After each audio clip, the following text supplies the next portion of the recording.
जिस तरह से आप लोगों ने बेटे फर्स्ट पार्ट में देखा कि किस किस साइंटिस्ट ने सेल को डिस्कवर करने के लिए अपनी कंट्रीब्यूशन दी थी, उसी लेक्चर की ही कंटिन्यू करते हैं। और सारे साइंटिस्ट की डिस्कवरीज के बाद, उनकी कंट्रीब्यूशंस के बाद, सारे जितनी भी डिस्कवरीज हुई डिफरेंट साइंटिस्ट की, उन सबको कंबाइन करके साइंटिस्ट ने ये एग्री किया कि हम एक सेल थ्योरी बनाते हैं। और ये सेल थ्योरी के जो फीचर्स हैं, ये आपका बहुत ही इम्पोर्टेंट लॉन्ग क्वेश्चन है, सॉरी शॉर्ट क्वेश्चन है, और लास्ट में किसी ना किसी टेस्ट में और पेपर में ये पूछा गया होता है आपसे। So features of cell theory.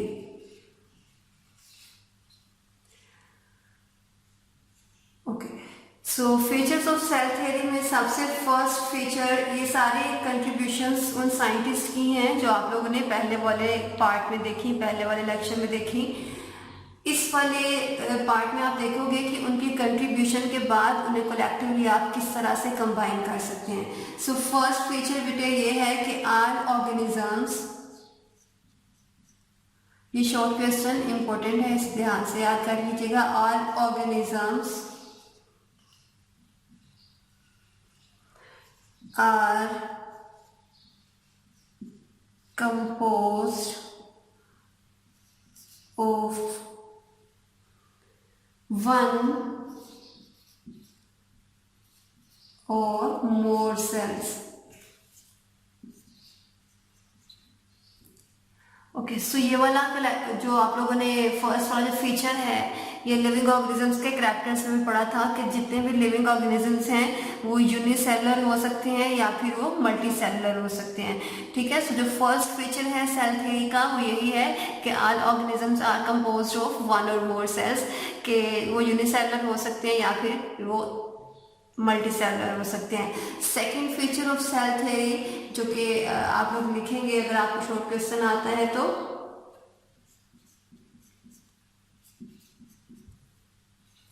all cells arise from pre-existing cells। ठीक है, जितने भी नए बनने वाले सेल्स हैं वो पहले से मौजूद सेल्स की डिवीजन से बनेंगे। वो माइटोसिस और मियोसिस की यहाँ पे बात हो रही है कि जितने भी नए बनने वाले सेल्स हैं वो पहले से मौजूद सेल्स की डिवीजन से ही बनेंगे, कि लिविंग ऑर्गेनिजम्स ही लिविंग ऑर्गेनिजम्स को ओरिजिनेट करवा सकते हैं। थर्ड फीचर बेटा जो सेल थ्योरी का आप लर्न करेंगे वो ये है कि cell is structural and functional unit of life.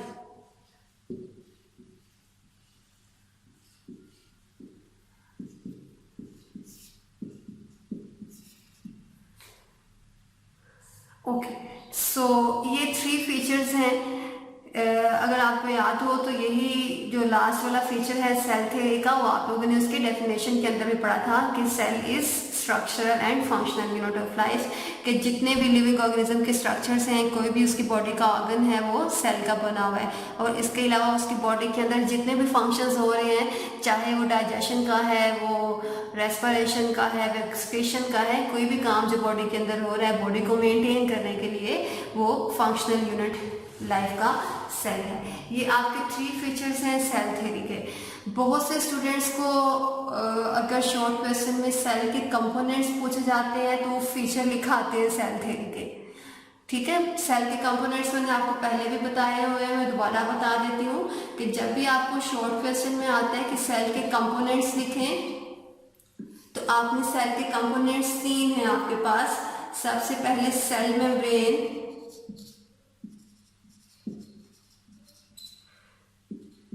Cytoplasm and nucleus.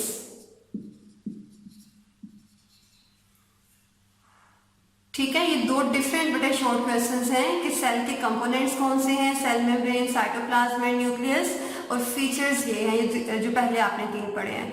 तो ये दोनों ही शॉर्ट क्वेश्चंस इंपॉर्टेंट हैं, लेकिन बहुत से स्टूडेंट्स को सेल कंपोनेंट्स पूछा जाता है तो वो सेल थ्योरी के फीचर्स लिख देते हैं, सेल थ्योरी के फीचर्स पूछे गए हैं तो वो कंपोनेंट्स लिखाते हैं। सो पहले ध्यान से क्वेश्चन पढ़ लिया करें, फिर उसको अटैम्प्ट किया करें कि अगर फीचर पूछे गए हैं तो फीचर ही आपको अटैम्प्ट करने हैं। ओके, सो ये 2 शॉर्ट क्वेश्चंस मैंने आपको लिखवा दिए, पहले वाले लेक्चर के साथ ये लिंक था। इसके बाद एक आपको शॉर्ट क्वेश्चन बेटे आ सकता है कि किसी भी ह्यूमन आई की या किसी भी माइक्रोस्कोप की रेजोल्यूशन पावर क्या है और कितनी होती है। ठीक है, ये भी शॉर्ट क्वेश्चन के लिए आपने करना है, मैं लिखवा देती हूँ आपको। ओके, सो रेजोल्यूशन पावर का मीनिंग क्या होता है कि किसी भी चीज को हम कितने डिस्टेंस पे क्लियरली देख सकते हैं। ठीक है, रेजोल्यूशन पावर, इसकी डेफिनेशन मैं आपको लिखवा देती हूँ, लेकिन ये बुक में नहीं है, जस्ट आपने कॉन्सेप्ट के लिए इसे याद रखना, ये पेपर में भी आपको नहीं आएगी। ठीक है, process of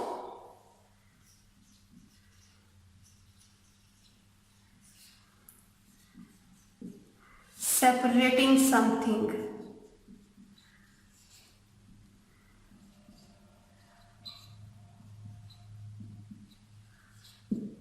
okay, so resolution basically कि कोई भी 2 चीजें एक साथ पड़ी हुई हैं तो कितने डिस्टेंस पे वो आप उनको क्लियरली डिफरेंशिएट कर सकते हैं कि ये 2 डिफरेंट चीजें हैं, एक ही चीजें हैं, और कहाँ पे आप आके आपको वो एक ही चीज एक दूसरे के अंदर मर्ज हुई फील होना शुरू हो जाती है। ठीक है, सो ये रेजोल्यूशन है कि किसी भी चीज को सेपरेट करने का जो प्रोसेस है या कैपेसिटी है कि आप उसको डिटरमिन कर सकते हैं, आप उसको फिगर आउट कर सकते हैं कि 2 चीजें कितने डिस्टेंस पे आपको क्लियरली नजर आ रही है, वो रेजोल्यूशन होती है। सो हर एक लेंस की रेजोल्यूशन वेरी करती है। अगर हम ह्यूमन आई की बात करें कि ह्यूमन आई कितने डिस्टेंस पे किसी भी चीज को क्लियरली देख सकती है, तो वो ह्यूमन आई की रेजोल्यूशन बेटे 1 मिलीमीटर है।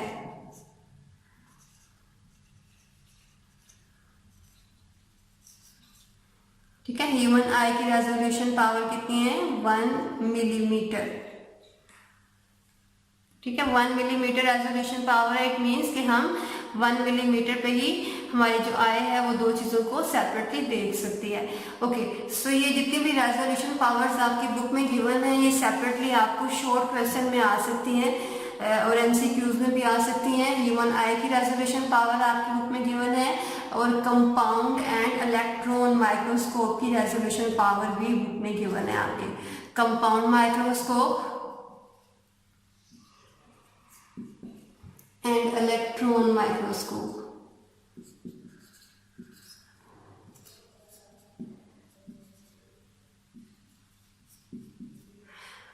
ओके, सो ह्यूमन आई की रेजोल्यूशन पावर 1 मिलीमीटर है। कंपाउंड माइक्रोस्कोप की रेजोल्यूशन पावर अगर हम बात करें तो 2 माइक्रोमीटर रेजोल्यूशन पावर है कंपाउंड माइक्रोस्कोप की। कंपाउंड माइक्रोस्कोप आप कहते हैं किस चीज़ को है? वो माइक्रोस्कोप जिसे आप अपनी लैब्स के अंदर कॉमन यूज करते हैं, जिसे आप सिंपल लैंग्वेज में लाइट माइक्रोस्कोप भी कहते हो। इलेक्ट्रॉन माइक्रोस्कोप और कंपाउंड माइक्रोस्कोप। माइक्रोस्कोप आपको पता है वो इंस्ट्रूमेंट है जो कि आपके किसी भी ऑब्जेक्ट को एनलार्ज करके या बड़े साइज का आपको दिखाता है। कंपाउंड माइक्रोस्कोप में जो आप सोर्स यूज करते हैं एनलार्ज करने के लिए वो लाइट है, और इलेक्ट्रॉन माइक्रोस्कोप में जो इमेज को बड़ा करके दिखा रहा है वो इलेक्ट्रॉन्स की एक बीम होती है।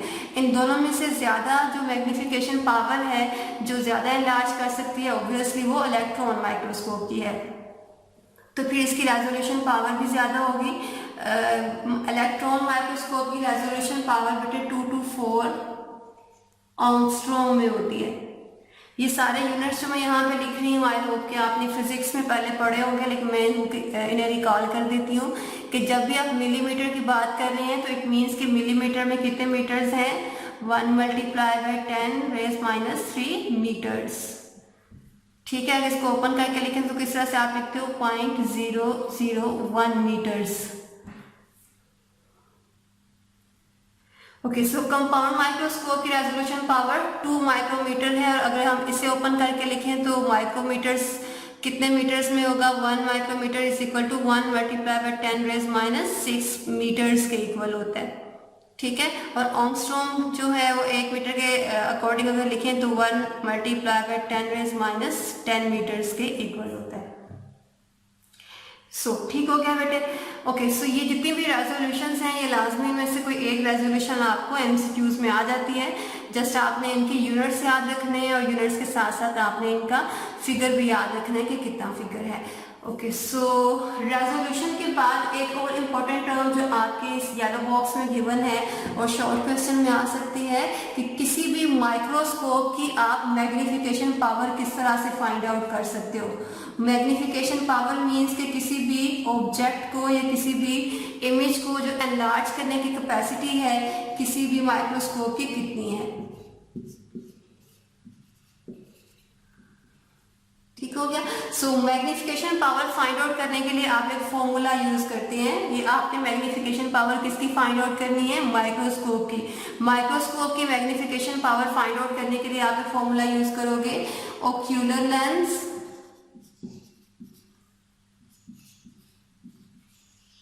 Multiply by objective lens.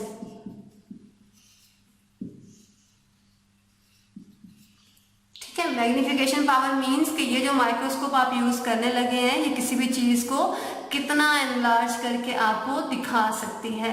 Okay, ocular lens और ऑब्जेक्टिव लेंस का मीनिंग क्या होता है। अगर आपने माइक्रोस्कोप पहले देखी हुई है तो आपको पता है कि माइक्रोस्कोप कुछ इस तरह की होती है कि आपने यहाँ पे जो लेंस यहाँ पे होता है उसे आप ओक्यूलर लेंस कहते हो।